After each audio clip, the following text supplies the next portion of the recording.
कि कांग्रेस का दूसरा नाम विकास और विकास का दूसरा नाम कांग्रेस है। जब राज्यसभा का चुनाव आया तो हमारे कांग्रेस के कुछ विधायकों ने पैसे लेकर के, मैंने कहा कि दीवार पे लिखा है 2022 में तुम नहीं आओगे, 2022 में कांग्रेस पार्टी आएगी। नेशन वन इलेक्शन हो गया तो हमारी जो अवधि है ना, जो बीजेपी के लोग इस इंतजार में कि 27 में परिवर्तन होगा, तो ये 29 तक कांग्रेस की सरकार रहेगी। किसने पैसे खा लिए या इन पैसे को कहाँ लगा दिया गया, एक एक लाख के डंगे देता हूँ। जिसके घर के आगे का या पीछे का डंगा गिर गया, मैं 500 लोगों को डंगे दे गया। इनको बहुत तकलीफ होती है, बोले डंगा मंत्री।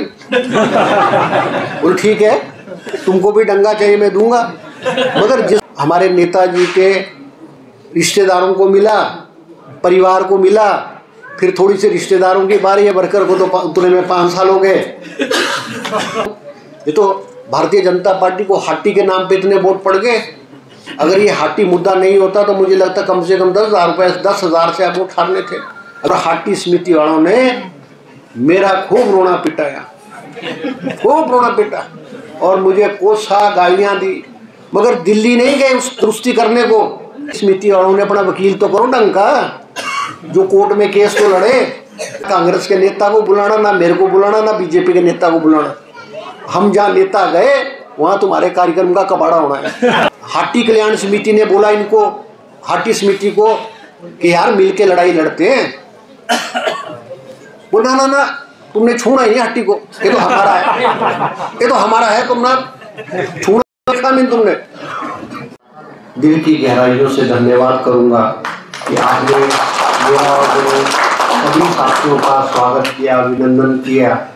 आज कमरों में बहुत लंबे अरसे से मांग थी कि जो इसकी पीएचसी की बिल्डिंग है, हॉस्पिटल की बिल्डिंग है, वो टूटी फूटी थी और नई बिल्डिंग बनने की मांग थी, मगर पैसे के अभाव की वजह से ये बिल्डिंग बन नहीं पा रही थी। आज मुझे खुशी है कि हमने इस बिल्डिंग के लिए 1.25 करोड़ रुपए सैंक्शन कराए हैं, टेंडर भी लगा दिया और बहुत जल्द इसका काम जो है आरंभ हो जाएगा और 1 साल के अंदर अंदर बन के आपके हॉस्पिटल का भव्य भवन बनकर जो है वो तैयार हो जाएगा। क्योंकि हम जो कहते हैं कि कांग्रेस का दूसरा नाम विकास और विकास का दूसरा नाम कांग्रेस है। और पूर्व में भारतीय जनता पार्टी की सरकार हिमाचल प्रदेश में रही, उसने हिमाचल प्रदेश के लिए क्या किया, उन्होंने ज़िला सिरमौर के लिए क्या किया, उन्होंने शिलाई विधानसभा क्षेत्र के लिए क्या किया, ये किसी से बात छुपी हुई नहीं है। और इसी का परिणाम हुआ कि हिमाचल प्रदेश में जब 2022 में विधानसभा का चुनाव हुआ तो हिमाचल प्रदेश की जनता ने कांग्रेस की सरकार को जो है दोबारा से हिमाचल प्रदेश में स्थापित किया और 68 विधायकों में से 40 विधायक कांग्रेस पार्टी को दिए। जब चुनाव प्रचार था, आपको याद होगा, जैसे पूरे हिंदुस्तान में कहते थे मिशन रिपीट, मिशन रिपीट, और भारतीय जनता पार्टी के बहुत से राज्यों में उन राज्यों में सरकारें रिपीट भी हुई, मगर हिमाचल प्रदेश में जो है, हिमाचल प्रदेश का जो मतदाता है वो समझदार है, वो राजनीतिक भावनाओं में नहीं बहता है, वो सोच समझ करके वोट देता है। चाहे पार्टी को वोट देने की बात होगी, चाहे व्यक्ति विशेष को वोट देने की बात होगी। हिमाचल में कांग्रेस की सरकार रिपीट हुई और सरकार बनने के बाद भी आपने देखा होगा, अरे तो सरकार गिर जाएगी, 6 महीने में गिर जाएगी, 4 महीने में गिर जाएगी। और आपदा हमारे को 2023 में बहुत बड़ी आपदा आई हिमाचल में, जिसमें 10,000 करोड़ रुपए का नुकसान हुआ और 550 लोगों की जानें गई। उसके बावजूद भी केंद्र ने हमारी मदद नहीं की, उसके बावजूद भी हमने हिमाचल प्रदेश को वापस जहाँ जहाँ नुकसान हुआ था, हिमाचल प्रदेश को पैरों पे खड़ा किया। फिर 2024 के शुरू में राज्यसभा का चुनाव आ गया। जब राज्यसभा का चुनाव आया तो हमारे कांग्रेस के कुछ विधायकों ने पैसे लेकर के भारतीय जनता पार्टी के उम्मीदवार को वोट दे दिया। और सरकार को गिरने की कोशिश की।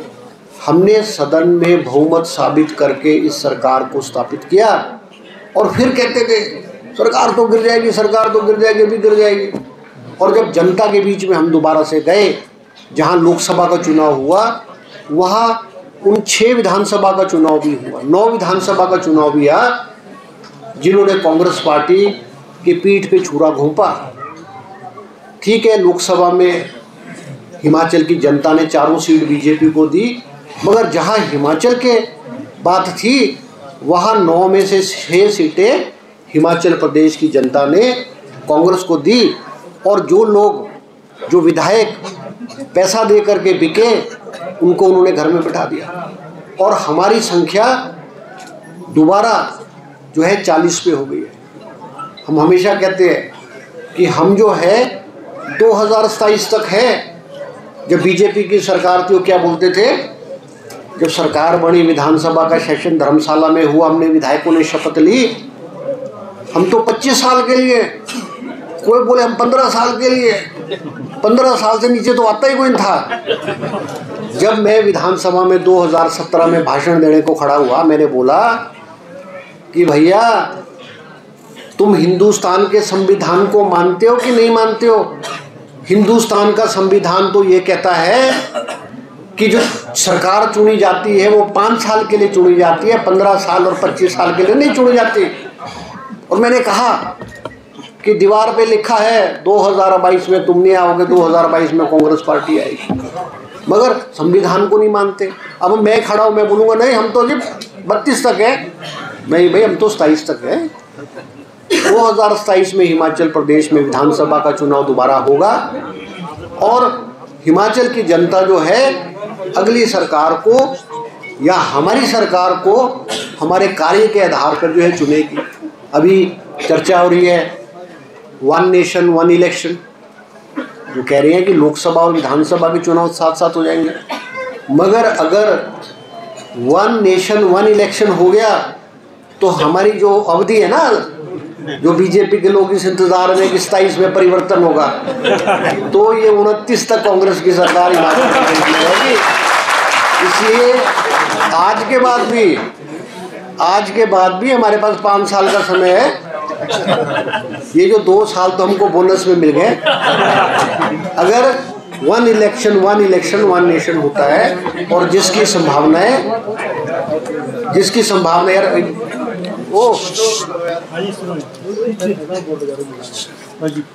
संभावनाएं बहुत अधिक है।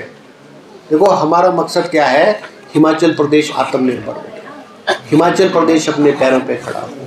पूर्व में हमारे कांग्रेस के मुख्यमंत्री रहे हैं, चाहे भाजपा के मुख्यमंत्री रहे हैं, प्रेम कुमार धूमल जी रहे हैं, वीरभद्र जी रहे हैं, ठाकुर रामलाल जी रहे हैं, उन्होंने हिमाचल प्रदेश में विकास किया।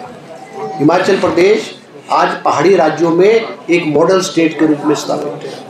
आज हमको चाहे शिक्षा का स्तर है, चाहे हमारे को स्वास्थ्य का स्तर है, चाहे हमारे को विकास का स्तर है, आज हिमाचल प्रदेश जो है और राज्यों से बहुत ऊंचाई पर है। आज हमें खुशी है, हम कहते हैं कि हिमाचल प्रदेश में हर गांव में सड़क है, हर गांव में पानी है, हर गांव में बिजली है, हर गांव में स्वास्थ्य संस्थाएं हैं। मगर आज स्थिति ये आ गई कि इन संस्थाओं को हमको मजबूत करना है। हमारे पास स्कूल तो है मगर स्कूल में मास्टर नहीं है, हमारे पास हॉस्पिटल है पर हमारे पास डॉक्टर नहीं है, हमारे पास वेटनरी डिस्पेंसरी है मगर वेटनरी फार्मासिस्ट नहीं है। आज ऐसी संस्थाओं को खोल करके हमको लाभ नहीं है। आज हमको इसको मजबूत करना है। जहाँ भवन नहीं है वहाँ भवन बनना चाहिए। मैं देखता हूँ, अभी शर्मा जी जिक्र कर रहे थे, 2022 में भारतीय जनता पार्टी के नेता 4.5 साल तो दिखे नहीं, मगर जब आखिरी 6 महीने रहे तब ये मुख्यमंत्री को लाए, घोषणाएं की, शिलान्यास किया। आप हैरान होंगे, शिलाई चुनाव क्षेत्र में लगभग 45 घोषणाएं और शिलान्यास किया और 180 करोड़ रुपए का बजट था, जो अगर उनको पूरा करना होता तो लगभग 180 करोड़ रुपए लगता, मगर बजट का प्रावधान कितना था, 6 करोड़ रुपए था। आज मैं नहीं शिलान्यास करता हूँ, मैं कोई घोषणा नहीं करता हूँ बगैर उसके। अब मैंने आपको कमरों में PSC का दिया, आपको 75 लाख रुपए दिए, आपको मैं याद दिलाऊंगा, मैंने 4 साल पहले आपकी पीएससी भवन को 50 लाख रुपए डीएमएफटी से दिए थे। 50 लाख, पर वो 50 लाख कहाँ है? काम क्यों नहीं शुरू हो पाया? किसने पैसे खा लिए, या इन पैसे को कहाँ लगा दिया गया? क्या बीजेपी वालों के पास हिसाब है? क्योंकि इनको रुचि नहीं थी। इनको तो ये होता था जो छोटे छोटे ठेकेदार है ना, किसी ने पैसा कहीं से सैंक्शन कराया, किसी ने कहीं से कराया और पैसा हड़प कर लिया। क्योंकि पिछली बीजेपी के राज में चंद लोग पड़े, चंद लोग फले फूले, चंद लोगों को काम मिला। आज मैं तो एक एक लाख के डंगे देता हूँ। जिसके घर के आगे का या पीछे का डंगा गिर गया, मैं 500 लोगों को डंगे दे गया। इनको बहुत तकलीफ होती है, बोले डंगा मंत्री। बोले ठीक है, तुमको भी डंगा चाहिए मैं दूंगा, मगर जिसका घर गिरने के कगार पे है, अगर उसको डंगे के लिए 1 लाख रुपए मिलते हैं तो बहुत बड़ी बात होती है। तुम ये बताओ कि आपने कितने लोगों को दिया? आपने तो, मुझे लगता कि, मैं तो कई बार बोलता हूँ, बुरा भी मानते हैं कि 5 साल में तो हमारे नेताजी के रिश्तेदारों को मिला, परिवार को मिला, फिर थोड़ी सी रिश्तेदारों की बारी है, वर्कर को तो उतने में 5 साल हो गए और वर्करों को किसी को कुछ नहीं मिला। तो हम वो राजनीति नहीं करते। मैं तो साफ सुथरी राजनीति करता हूँ। और 6 बार जीतना कोई बड़ी बात, आसान काम थोड़ी होता है। अब मान लो मुझे बोलते हैं कि जी यही बनाना है, भाई मैं अपना आप थोड़ी बनता हूँ। कोई राजाओं का राज थोड़ी है कि राजे का जो बेटा है वो, उसका जो बेटा वो राजा बनेगा। हम तो 5 साल बाद जनता के बीच में आते हैं, जनता के बीच में हिसाब किताब रखते हैं और जनता फिर चुनती है। अभी ये चुनाव हुआ, अभी तो ये तो भारतीय जनता पार्टी को हाटी के नाम पे इतने वोट पड़ गए। अगर ये हाटी मुद्दा नहीं होता तो मुझे लगता कम से कम 10,000 रुपये, 10,000 से आप वोट हारने थे। अभी शर्मा जी हाटी का जिक्र कर रहे हैं, बहुत अच्छी बात है कि हमारी केंद्र की सरकार, भाजपा की सरकार ने हमारा हाटी का मुद्दा मंत्रिमंडल से पास करके पार्लियामेंट से उसको कर दिया है। बहुत खुशी की बात है और हम धन्यवाद करते हैं। मगर प्रश्न ये कि आप हर बात में राजनीति करोगे, आप मुद्दों को उलझाने की कोशिश करोगे, आप एक दूसरे के ऊपर कीचड़ उछालने की कोशिश करोगे। अब जब चुनाव हुआ, विधानसभा का चुनाव हुआ और इस शिलाई चुनाव क्षेत्र और पूरे जिला सिरमौर में तो हाथी के नाम पर इन्होंने वोट मांगे। हमने कहा कि भाई अभी नहीं हुआ है, अभी तो सिर्फ मंत्रिमंडल ने फैसला किया है और इन्होंने लड्डू भी बांट दिए, ढोल भी पीट दिए और लोगों ने हाथी के नाम पे उनको वोट भी दे दी। ये जनता का फैसला है, जनता ने अगर वोट दे दी तो बहुत अच्छी बात है। मगर ट्रांसगिरी क्षेत्र में जो दोनों सीटें हैं वो ट्रांसगिरी में कांग्रेस पार्टी को आ गई। अब पछाद की सीट भी आ जानी थी। अगर हमारे निर्दलीय विधायक राजगढ़ से, पछाद से अगर गंगूराम जी निर्दलीय विधायक नहीं खड़े होते तो राजगढ़ की सीट भी कांग्रेस पार्टी जीती। बीजेपी के वोट तो 10,000 वोट कम है कांग्रेस से, मगर वोटों का विभाजन हो गया, सरकार बन गई। अब एक बात बताओ, 14 सितंबर 2022 को केंद्र की सरकार मंत्रिमंडल फैसला करती है और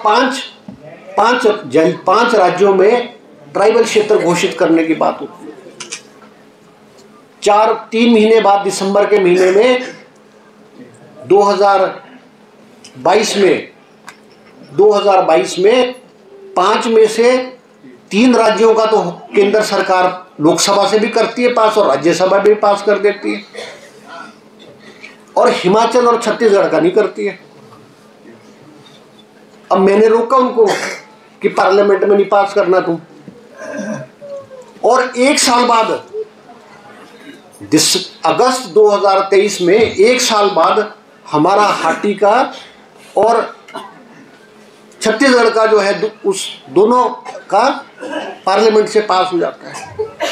अब मुझे बताओ, 1 साल मैंने रोका इनको, तुम तो कह रहे थे हमारा 2022 में पास हो गया। तो अब ध्यान से सुनना बात, अगर मैं गलत होऊंगा तो मुझे बोल देना कि आप गलत बोल रहे हो, मैं तथ्यों के आधार पर ये बात बोल रहा हूँ। 1 साल तक नहीं हुआ। 1 साल बाद जब चिट्ठी हिमाचल सरकार को आई तो जो पार्लियामेंट से एक्ट पास किया गया था और जो चिट्ठी भेजी उसमें भिन्नता थी। भिन्नता क्या थी? पार्लियामेंट का एक्ट बोलता है कि इसमें एससी समाज को ट्रांसगिरी क्षेत्र के सभी लोग हाटी होंगे सिवाय एससी समाज के। और जो चिट्ठी दी उसमें लिखा कि नहीं, इस सारे लोग ट्रांसगिरी के सारे लोग एससी, सारे लोग एसटी हो गए। मगर जब कोई भी कानून बनता है तो लॉ डिपार्टमेंट, जो किसी भी सरकार का विधि विभाग होता है, उसमें समीक्षा होती है। उन्होंने कहा कि ये डबल बात आ गई है, तो हिमाचल सरकार ने केंद्र को लिखा कि ये त्रुटि को ठीक किया जाए। आप ये बताएं कि एक नंबर 1 करना है कि नंबर 2 करना है। 4 महीने केंद्र सरकार ने जवाब नहीं दिया और हाटी समिति वालों ने मेरा खूब रोना पिटाया, खूब रोना पिटा और मुझे कोसा गालियां दी। मगर दिल्ली नहीं गए उस दुरुस्ती करने को। 4 महीने में भी आप तो, तुम्हारा सरकार, तुम्हारा मंत्री दिल्ली जाके, हम फिर गए। मैं ट्राइबल डेवलपमेंट मिनिस्टर से मिला 30 दिसंबर 1923 को, और मंत्री ने कहा कि तुरंत हम इसकी नोटिफिकेशन भेजेंगे।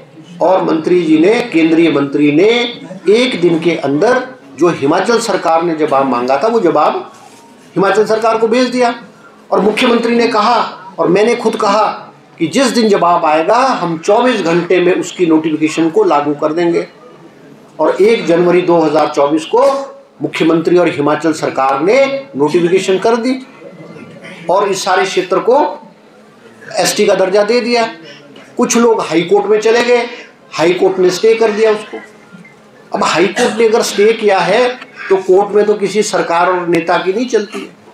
कोर्ट में जैसे आपके भी 2 पार्टियों का झगड़ा होता है, कोई मुकदमा होता है, तो जज कोई किसी की सुनता थोड़ी, सिफारिश थोड़ी चलती है वहाँ कि जज साहब ये फैसला कर दो, कि मंत्री बोलेगा या सरकार बोलेगी। अब वो कोर्ट में मामला चला गया।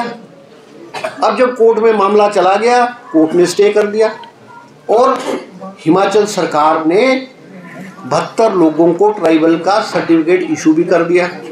अब कुछ बातें मैं मन से नहीं बोल सकता, ऐसी बातें कि मैं नहीं बोल सकता, मगर कोर्ट में चला गया मुकदमा, पेशी पे पेशी लगती रही, पेशी पे पेशी लगती रही। अरे जब तुम हाटी समिति वालों ने अपना वकील तो करो ढंग का, जो कोर्ट में केस तो लड़े। और 1 साल का समय बीत गया। आज आप लगाओ 1 साल का समय बीत चुका है, मगर आज भी ये हमको कोसते हैं, हिमाचल सरकार को कोसते हैं, मेरे को कोसते हैं। भाई हाई कोर्ट में मैं नहीं कर सकता, सुप्रीम कोर्ट में मैं थोड़ी कर सकता हूँ। और बहुत सारे लोगों को मैंने बोला, मैं बोलता हूँ कि राजनीतिक मुद्दा नहीं है। राजनीति जो करते हैं या आपस में दोषारोपण करते हैं, चुनाव में किया जाता है। चुनाव खत्म हो गए, हारने वाला हार गया, जीतने वाला जीत गया। अब तो यार सब्र शांति करो, अब कोई वोट थोड़ी डालने, मेरे को हराना थोड़ी। अब आप कीचड़ मत उछालो, गलत मत बोलो। अब क्या होते हैं, कभी हाई कोर्ट के जज के प्रति बोल गालियां देते हैं, कभी मेरे को देते हैं, तो उसे लाभ होना क्या। मैंने बोला इनको कि आप पैसा मत इकट्ठा करो लोगों से, अगर आपने वकील करना है पैसा मत इकट्ठा करो लोगों से, मेरे से ले लो। अब लोगों से करोड़ों रुपए इकट्ठा कर दिया, कोई हिसाब नहीं। अभी भी जनता अभी भी इकट्ठा करते हैं, और कई बार तो ये बोलते हैं कि जी ये केस तो सुप्रीम कोर्ट तक लड़ना पड़ेगा। और जब मैं बोलता हूँ कि सुप्रीम कोर्ट की बात क्यों करते हो, इसका मतलब तुमने ये मान लिया कि तुम हाई कोर्ट में हार रहे हो। आप हाई कोर्ट में लड़ो ना, बढ़िया वकील करो, हाई कोर्ट में चुनाव लड़ो। आप ये बात क्यों बोलते रहे सुप्रीम तक लड़ना पड़ेगा। इसका मतलब इनको ये कि इनकी दुकानदारी जो है वो चलती रहनी चाहिए, इनकी दुकानदारी जो है। अगर हम हमारे लोग ऐसी मानसिकता रखते हैं, कितनी गलत बात होती है। अभी पोंटा में आपने हमारे पहाड़ी सम्मेलन हुआ, दून पहाड़ी हाटी धून सम्मेलन हुआ, बहुत खुशी की बात है। सब लोग वहाँ एकत्रित हुए और 10,000 से अधिक लोग गए, महिलाएं भी गई, और हमने अपने पहाड़ी कल्चर का प्रदर्शन वहाँ पे बहुत खूबसूरती से किया। मुझे बहुत सारे विधायकों ने कहा, हिमाचल प्रदेश के बहुत विधायकों ने कहा कि हर जी आपके ज़िला सिरमौर में जो पहाड़ी कल्चर है वो आज भी जो है वो जिंदा है। हमारे जो पहाड़ी रीति रिवाज हैं, हमारे जो पहाड़ी चीज़ें हैं वो जिंदा है। क्योंकि सोशल मीडिया के माध्यम से उन्होंने पूरे हिमाचल प्रदेश में देखा कि पोंटा में हमारी वेशभूषा, हमारा खान पान, हमारी बातें वो देखी। अब हाटी वालों ने क्या बोला कई दिन तो हट्टी का ही नाम नहीं लिया। यार बहुत बढ़िया किया तुमने, मैं जिन्होंने आयोजन किया, कि तुमने जो नेतागिरी का नाम ही नहीं लिया, ना तुमने कांग्रेस का नाम लिया, ना तुमने बीजेपी। और अच्छी बात है, जो सामाजिक चीजें होती है वह हमको राजनीति नहीं करनी चाहिए, हमको कांग्रेस बीजेपी नहीं में बांटना चाहिए। अब आज मान लो यहाँ पे कार्यक्रम में कोई कांग्रेस पार्टी का कार्यक्रम नहीं है, ये तो आपके गांव का कार्यक्रम है। और मैं धन्यवाद करूंगा बीजेपी के भी जो लोग हैं यहाँ आप आए हो, क्योंकि हमारे यहाँ क्या होता है, पहाड़ में क्या होता है, जब मेहमान आता है तो मेहमान सबका मेहमान होता है, कोई कांग्रेस और बीजेपी का मेहमान थोड़ी है। अब नेता आएगा, एमएलए आएगा, मांग करेंगे, तो मांग करने का अधिकार तो सबका है। हमारे समाज की परंपरा क्या है कि हम इकट्ठे होकर के अपना, मान लो जयराम जी भी आते थे, धूमल साहब भी आते थे, वीरभद्र सिंह जी भी आते थे, आप कमरों के सारे लोग मिलकर के स्वागत करते थे, बहुत अच्छी बात थी। और मैं बताऊँ आपको, बहुत अच्छी परंपरा थी आपके कमरों की। हमारे जो आर पार के लोग हैं ना, वो बोलते थे यार कमरों वाले ना बड़े बदमाश हैं, जब बड़ा नेता आएगा तो सारे इकट्ठे हो जाते हैं। मगर ये बहुत अच्छी बात है। देखो सामाजिक चुनाव में तो चलो नहीं हो सकते, दे इनको भी कोसने, इनको जो ये आयोजक थे इनको भी कोसने लगेंगे। भाई बहुत बढ़िया, मैंने बोला एक दिन, मैं कहा बात सुनना, तुम पौंटा में जो तुम हाथ जो है ना दून पहाड़ी दून, तुमने ना कांग्रेस के नेता को बुलाना, ना मेरे को बुलाना, ना बीजेपी के नेता को बुलाना। हम जहाँ नेता गए वहाँ तुम्हारे कार्यक्रम का कबाड़ा होना है। इसलिए नेताओं को दूर रखो, क्योंकि देखो सामाजिक कार्यक्रम है, बहुत अच्छी बात है। और फिर सबसे बड़ी बात है कि पौंटा में जहाँ हम मान लो बहुत सारे लोग आज पौंटा में रहते हैं, हम अपनी जो कला का प्रदर्शन, हमारी अपनी संस्कृति का प्रदर्शन नहीं कर रहे हैं, हम वहाँ पर अपनी एकता का प्रदर्शन भी करते हैं। क्योंकि हमको जो भी समाज में जो लोग बाहर रहते हैं, उस समाज की, उस बरादरी की इज्जत तब होगी जब उसमें एकता होगी। और पौंटा में जो कार्यक्रम किया वो हमारे सभी भाइयों ने, बीजेपी के बहुत सारे लोग थे, बीजेपी के बहुत सारे नेता थे, कांग्रेस के बहुत नेता थे, और इन सब ने मिलकर के कार्यक्रम किया। एक आपने संदेश दिया पौंटा में कि नहीं, हम जो पहाड़ी हैं इकट्ठे हैं, हमारी जो संस्कृति है, हमारा जो कल्चर है, हमारी जो वेशभूषा है, हमारा जो खान पान है, उसको हमने आने वाली जो अपनी पीढ़ी, अपनी आगे जो विरासत है, उसको हमने आगे बढ़ाना है। बहुत अच्छी बात है। मगर अब कोर्ट में केस हो गया। जब केस में कुछ नहीं हो रहा था तो एक दिन हमारी जो समिति बनाई, हाटी कल्याण समिति बनाई, उसके लोगों ने मीटिंग की, मेरे पास आ गए, तो कुछ नहीं करती, आप तो करो। मैंने कहा मेरे को सेवा बोलो भाई, क्या करना, मैं तो करने को तैयार हूँ। मैं उनके साथ एडवोकेट जनरल के पास चला गया और हमने कहा भी केस के बारे में जानकारी तो प्राप्त की जाए। और उन्होंने कहा, जब हमने जानकारी प्राप्त की, बहुत सारी चीज़ें उन्होंने बताई, मगर एडवोकेट जनरल ने ये कहा, अच्छा फिर हाटी कल्याण समिति ने बोला इनको, हाटी समिति को, कि यार मिल के लड़ाई लड़ते हैं। बोला ना तुमने छूना ही हाटी को, ये तो हमारा है, ये तो हमारा है, तुम ना छूना देखा नहीं तुमने। और 21 नवंबर को, आपको याद हो, 21 नवंबर को पेशी, बोले फैसला हो रहा है, तुमने तो फंसना ही नहीं इसमें। 21 नवंबर को अगर तुम घुस गए इसमें तो हमारा फैसला टल जाएगा। और बेचारे हो शांत हो गए, चलो ये 21 नवंबर को देख लेते हैं। 21 नवंबर को कुछ नहीं, वकील साहब ही नहीं खड़े हुए इनके। और मैं हमेशा बोल रहा हूँ कि जब भी कोई केस किया जाता है, और ये तो बहुत बड़ा केस है, इसमें हिमाचल प्रदेश के सबसे बड़े वकील को लो, मगर अगर आप इतने बड़े वकील को लोगे ना तो आपके हक में फैसला नहीं होना। मगर अगर अब मैं बोल रहा हूँ, मीडिया वाले बोल रहे हैं, अब मेरे को फिर कोसेंगे, ये फिर कोसेंगे। अब आप मुझे बताना, मैं तो बोल रहा हूँ कि सच्ची बात बोल रहा हूँ मैं, गलत, कि भाई बड़े वकील को लो, तुम्हारे पास पैसे नहीं है, मैं देता हूँ पैसे। और फिर 16 दिसंबर को फिर पेशी लगी, 16 दिसंबर को पेशी लगी, तो हाटी कल्याण जो है, क्या नाम है, हाटी कल्याण समिति, उन्होंने पार्टी बनने का आवेदन हाईकोर्ट में दिया और पार्टी बने। और हिमाचल प्रदेश के सबसे बड़े वकील श्रवण डोगरा, जो हिमाचल प्रदेश का सबसे बड़ा वकील है, उसको इन्होंने हाटी कल्याण समिति ने अपने रूप में वकील को दायर कर दिया। अब आप बताओ, आपके खिलाफ 10 पार्टियां और बोले ना अब हम अकेले लड़ेंगे। भाई अगर आपके मदद के लिए एक के बजाय 2 वकील खड़े हो जाए और 2 के बजाय 4 वकील खड़े हो जाए तो वो हरसू नुकसान थोड़ी है। और कोर्ट में जब बहस होगी तो अगर कोई आपके खिलाफ बोलेगा तो सुनना सबने। मगर आज ऐसी मानसिकता ऐसे लोगों की। अब बोलते हैं कि जी फिर खुमड़ी करनी। हाथ जोड़ता हूँ, जब कोर्ट में मामला होता है ना तो उसमें संविधान में लिखा है जब कोर्ट में कोई मामला है तो जनता के बीच में टिप्पणी नहीं करनी चाहिए, खास करके केस के बारे में टिप्पणी नहीं करनी चाहिए कि केस इधर जाएगा उधर जाएगा, जज क्या कर रहा है क्या नहीं कर रहा है।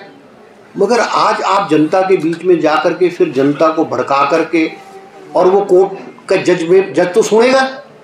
अब अखबार और सोशल मीडिया आजकल है कि जी सिलाई में बात हो रही है, सिलाई में लोग इकट्ठे हुए, उन्होंने प्रदर्शन किया, उन्होंने जज को कोस दिया, उन्होंने सरकार को कोस दिया। मैं हैरान हूँ कि ये मकसद क्या है इनका। और जो मुझे लगता है ये चाहते हैं कि ये केस लटकता रहे, 2027 तक ये कोर्ट में लटकता रहे, और 2027 में हम कहेंगे कि कांग्रेस की सरकार ने इसको होने नहीं दिया, कांग्रेस की सरकार ने नहीं होने दिया इसको, हर्ष चौहान ने नहीं होने दिया इसको। आप हैरान होंगे, अभी जब हमारी पार्टी जो हाटी कल्याण समिति ने जब कागज केस फाइल लिए, केस फाइल होता है ना, कि केस में अभी तक क्या हुआ है, हाटी समिति ने केस में अभी तक 1 साल तक जवाब नहीं दिया था कोर्ट में। 1 साल तक हाटी समिति ने कोर्ट में रिप्लाई फाइल नहीं किया। और एडवोकेट जनरल ने कहा कि इन्होंने स्टे वेकेट करने के लिए एप्लीकेशन नहीं दिए। कभी जमीन का झगड़ा होता है ना और स्टे दे देता है कोर्ट, कोई कहेगा नहीं मैं हूँ मालिक, तो क्या होता है दूसरी पार्टी क्या होती है, स्टे वेकेट करने के लिए एप्लीकेशन देते हैं कि जी स्टे को खारिज किया जाए। मगर 1.25 साल में हाई कोर्ट में हाटी समिति ने और बीजेपी ने स्टे वेकेट करने के लिए एप्लीकेशन नहीं दी, अर्ली हियरिंग के लिए एप्लीकेशन नहीं दी।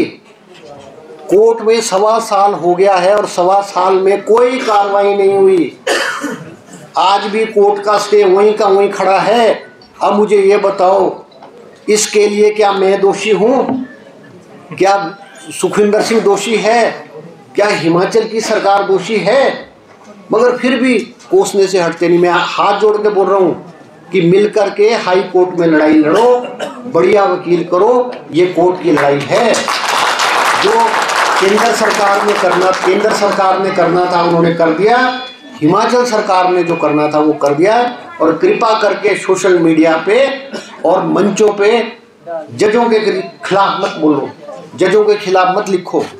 एक माननीय जज थे, अभी बीजेपी के नेता ने जज के खिलाफ लिख दिया कि जी हमने ट्रांसफर करा दी, अब हमारा कोर्ट का फैसला फट हो जाएगा। ऐसी बातें नहीं लिखी गई, क्योंकि जब कोर्ट का मामला और जबकि 2 समाज के 2 तबकों के बीच में लड़ाई हो रही है, संघर्ष हो रहा है, ऐसी बातें नहीं लिखो। कई बार शांति से चुप रहना जो है वो अच्छी बात है। तो ये कुछ बातें इनके पास मुद्दा है नहीं। मेरे खिलाफ क्या बोल सकते, भ्रष्टाचार ये नहीं बोल सकते, मेरे खिलाफ ये नहीं बोल सकते कि पैसे खाता है, मेरे खिलाफ ये नहीं बोल सकते विकास नहीं करता है। मैंने तो अभी 2 साल में 15 करोड़ रुपए तो ब्लॉकों में दे दिए, जिसमें से 5-7 करोड़ तो डंगों को दिए, और भी दूंगा। कोई बीजेपी के वर्कर का डंगा गिर रहा है, घर का डंगा गिरा, मेरे को देना एप्लीकेशन। भाई देखो, मैं तो सबका एमएलए हूँ, जिसने मुझे वोट दिया उसका भी एमएलए, जिसने नहीं दिया उसका भी एमएलए। अभी जैसे कमरू की बात करेंगे, कमरू में तो मैं 450 से हार गया, तो इसका मतलब ये थोड़ी है कि मैंने काम नहीं करना। भाई मैं आपका भी एमएलए हूँ, अब क्या हो गया? अगर मेरे को कमरू में 2 बार नहीं लीड मिली, 10 बार तो मिली ही है, तो 10 बार तो मेरे को मिली है। और ये तो समय का परिवर्तन होता है, तो ये समय का परिवर्तन होता है। तो राजनीति कभी इधर है कभी उधर है।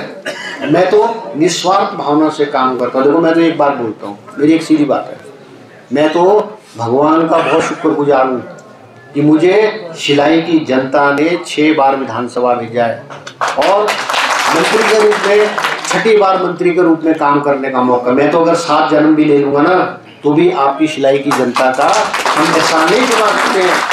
काम करना तो मेरी जिम्मेवारी है।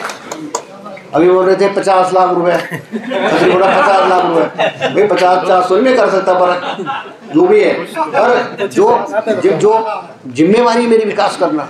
अब आप देखो, अभी मैं चिलौन चौकी मड़वाल रोड सड़क से वंचित थी, मैंने पैसे सेंक्शन कराए, मैंने टेंडर लगाया, मैंने फॉरेस्ट क्लियरेंस की।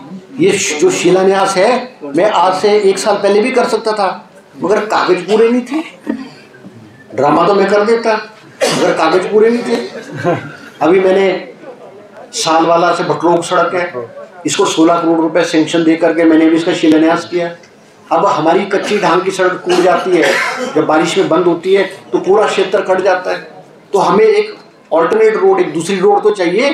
अगर हमारी कच्ची ढांग बंद होगी तो पूरा इलाका तो कट जाता है। मैंने 16 करोड़ रुपए से सालवाला से भटरोग के रोड को चौड़ा करके, पुल बना करके और एक अच्छी सड़क बनाने करती है। अभी तक मैंने लगभग 200 करोड़ रुपए के करीब अलग अलग क्षेत्रों में पैसा सेंक्शन किया है। आप में से बहुत सारे लोग कोड़गा सुखौली जाते होंगे, ये हमारे कोड़गा सुखौली के बहुत लोग बैठे, बहुत हालत खराब। शिलाई चुनाव क्षेत्र में सबसे खराब सड़क है तो कोड़गा सुखौली की है। आज मैंने 24 करोड़ रुपए सेंक्शन करा करके उस सड़क को टेंडर लगा दिया। बिल्ला दिगुआ सड़क है, चीमू बिल्ला से ऊपर है, 8 करोड़ रुपए सेंक्शन करा दिए। हमारे पीने की दिक्कत थी, बाघहावड़ा में 3 करोड़ रुपए, गुद्दी में 3 करोड़ रुपए, बागना में 3 करोड़ रुपए, कफट्टे में 4.5 करोड़ रुपए की स्कीम 5 पंचायतों के लिए की जा रही है। दराबल श्री क्यारी में 4.5 करोड़ रुपए की लागत से स्कीम की जा रही है। अगर मैं आपको गिनाऊं तो मतलब अनगिनत है। शिलाई में हॉस्पिटल की बात कर रहे थे कि जी 5 साल रोना हुआ, 100 बेड का हॉस्पिटल, एक बेड नहीं बढ़ा, बिल्डिंग तो दूर की बात है, एक बेड नहीं बढ़ा। अभी मैंने 19 लाख रुपए की डीपीआर सेंक्शन करा करके 3 करोड़ रुपए मैंने हॉस्पिटल ले दे दिए और टेंडर लगा करके अभी मैं अगले महीने उसका काम आरंभ कर देंगे, क्योंकि पैसे के बिना तो विकास हो होगा। आपकी कफट्टा की ITI है, वो हम आज बन करके तैयार हो रही है। शिलाई में इन्होंने मिनी सेक्रेटरीट का शिलान्यास किया, पैसे नहीं, आज मैंने 2 करोड़ रुपए से आज उसका काम शुरू कर दिया। तो इसी तरह से मतलब कोई 100 काम है जो मैंने अभी आरंभ किए। अभी टिम्बी के रेस्ट हाउस का जिक्र कर रहे थे, इतनी जल्दी में थे कि टिम्बी के रेस्ट हाउस का शिलान्यास कर दिया। जब मैं सरकार बनी मैंने बोला जमीन कहाँ है, बोलते जमीन नहीं है। मैंने तो फट्टा कहाँ है, वो जो हमारे गोदाम में। तो आप जाते जाते इतने वो ऐसे थे, उत्तेजित थे कि यार बस करते करते चलो। और अगर मैं भी तो ये कर सकता था ना, आखिरी 6 महीने में, आखिरी 1 साल में जब चुनाव होते उससे पहले काम शुरू करते। हम तो ये काम इसलिए कर रहे हैं कि कम से कम तीसरे चौथे साल को जो करें वो कम से कम मुकम्मल हो जाए, पूरे हो जाए, हमारी ये कोशिश है। और आज प्रदेश की हालत भी खराब है।